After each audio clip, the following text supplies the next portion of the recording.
Et salut tout le monde, bienvenue sur ma chaîne Lorenzo High Tech. Aujourd'hui on va parler de smartphones et particulièrement de la marque Oppo. Et oui, Oppo a annoncé 3 nouveaux smartphones, c'est le Oppo Reno 6, le Oppo Reno 6 Pro et le Oppo Reno 6 Pro Plus. Alors aujourd'hui je vais commencer par vous parler du Oppo Reno 6 et je parlerai de d'autres modèles dans des prochaines vidéos. Malheureusement ces 3 smartphones sont annoncés pour l'instant que sur le marché asiatique, peut-être ils arriveront sur le marché européen.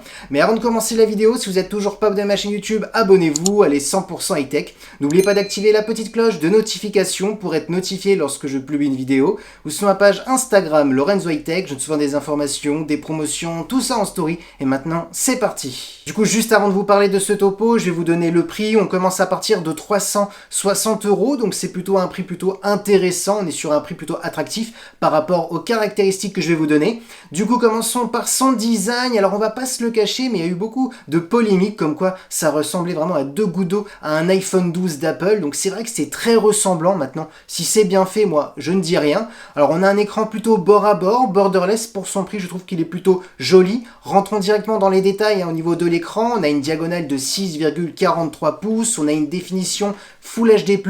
La technologie d'écran, on est sur du Super AMOLED pour profiter des noirs profonds, des contrastes. Ça consomme aussi beaucoup moins d'énergie par rapport à un écran LCD. Donc c'est plutôt intéressant en tout cas jusqu'à maintenant pour le prix. Et surtout, on a un taux de rafraîchissement de 90 Hz. Donc ça va être intéressant pour les défilements sur les pages web ou surtout pour les jeux vidéo. Le petit poinçon que vous voyez, c'est la caméra frontale. On est sur du 32 millions de pixels. Et concernant la sécurité, on a un capteur d'empreinte qui est sous l'écran. Du coup, jusqu'à maintenant, franchement, on a un superbe écran par rapport au prix du smartphone. Parlons maintenant du dos du smartphone. Franchement, il n'y a rien à dire pour son prix. Moi, je trouve que le design est plutôt joli. Je trouve qu'ils ont vraiment travaillé le design. On dirait vraiment un smartphone à 700-800 €. Il fait plutôt premium. Maintenant, on va s'attarder directement au capteur. Et il y en a 3 et je trouve que c'est quand même plutôt intéressant. Tout simplement, on a un capteur principal de 64 millions de pixels. Donc là, c'est celui-ci qu'on va le plus utiliser. On aura énormément de détails dans ce premier capteur. Ça va être intéressant pour les personnes qui aiment bien rezoomer, recadrer la photo. On a un second qui est un ultra grand angle pour faire des photos à plan large. On est sur du 8 millions de pixels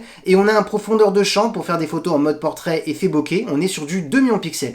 Et concernant la vidéo, on peut filmer jusqu'à de la 4K. Donc franchement, je trouve que voilà, c'est vraiment intéressant pour son prix, les caractéristiques qu'il possède. Parlons maintenant de performance. Alors, est-ce qu'à partir de 360 €, ce Oppo Reno 6 est intéressant? Et là, c'est à vous de juger. Tout simplement, on aura le choix entre 8 ou 12 Go de RAM, donc selon la configuration. On aura comme processeur un processeur MediaTek Dimensity 900 qui est compatible 5G, donc intéressant avec les nouveaux forfaits qui sont en train d'arriver en France. Donc, pour les gens qui ne connaissent pas ce processeur de MediaTek, c'est un concurrent au Snapdragon 780G qui est sorti il n'y a pas longtemps, qui est le nouveau processeur milieu de gamme, le meilleur actuellement chez Qualcomm. Donc ce processeur de MediaTek, on est juste un tout petit peu en dessous. C'est pour ça aussi que le prix du smartphone est plutôt bas par rapport aux caractéristiques, parce qu'ils ont mis un processeur qui coûte moins cher pour pouvoir proposer un smartphone à un prix plutôt intéressant. Franchement, là, avec ce smartphone, vous pourrez faire des gros jeux vidéo, bien entendu sans mettre les graphismes, les options élevées, parce que sinon là,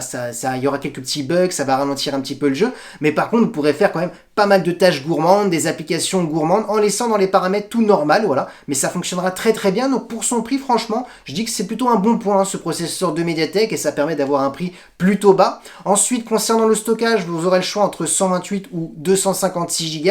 Concernant la batterie, ça c'est un bon point. On est sur du 4300 mAh. Alors vous allez me dire, rien d'exceptionnel. Par contre, on a une recharge ultra rapide. Vous savez, c'est la VOOC recharge de Oppo. On est sur du 65 watts. Donc là, c'est vraiment énorme. Donc c'est un bon point pour ce tarif d'avoir vraiment ce type de recharge. Et concernant la connectivité, rien à dire. On a de la Wi-Fi 6 de dernière génération. On a du Bluetooth 5.1. Donc on voit qu'on a vraiment toutes les dernières connectivités et bien entendu du type C pour le recharger. Du coup, on arrive au bilan de ce smartphone. Et qu'est-ce que je peux vous dire sur ce smartphone? Ce que je peux vous dire, c'est que c'est un super smartphone. Dommage qu'il ne sort pas pour l'instant en Europe, qu'il est que sur le marché asiatique. Tout simplement, à partir de 360 €, moi, ce que je note tout de suite, c'est son processeur MediaTek, qui est un concurrent au Snapdragon 780G, donc un processeur qui est plutôt polyvalent pour faire des jeux vidéo, des applications gourmandes.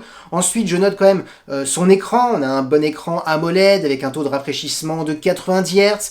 Je note aussi plusieurs plusieurs capteurs plutôt intéressants. Le premier capteur de 64 millions de pixels qui est le capteur principal, c'est celui qu'on va le plus utiliser. On a ensuite un ultra grand angle, donc on voit quand même, on aura du choix en termes de créativité. Pour ce tarif, c'est plutôt un bon point, et en plus on peut filmer jusqu'à de la 4K. On a aussi un smartphone qui est 5G, donc pour profiter des nouveaux forfaits. On a aussi une batterie qui n'est pas énorme, 4300 mAh, mais qui possède de la recharge ultra rapide de 65 watts avec les nouvelles connectivité, de la Wi-Fi 6, du Bluetooth 5.1. Donc franchement, à partir de 360 €, je trouve que c'est un super smartphone qu'a sorti Oppo. Dommage que pour l'instant, c'est que pour l'Asie, mais voilà, on est sur une chaîne high-tech. Je voulais vous tenir informé de ce smartphone, et bien entendu, les prochaines vidéos, je parlerai des Oppo Reno 6 Pro, je vous donnerai mon avis, et du Oppo Reno 6 Pro Plus.